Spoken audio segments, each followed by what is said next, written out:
యేసు ప్రభు మరణించిన శిలువను గౌరవించటం, మనందరము ఆ శిలువను ఘనపరచటం, శిలువ వలన మనందరము గర్వించటం,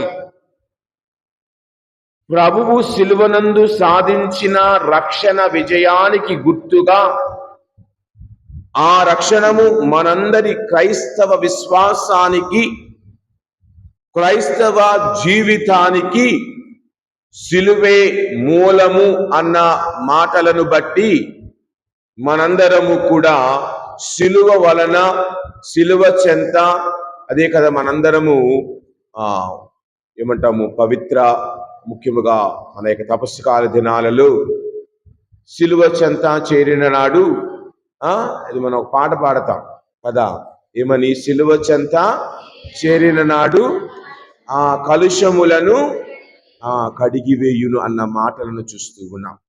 అనగా శిలువ చెంత నీకు విజయము, శిలువతో నీకు రక్షణ, శిలువ వలన మనందరము దీవించబడుతూ ఉన్నాము అన్న మాటలను చూస్తూ ఉన్నాం.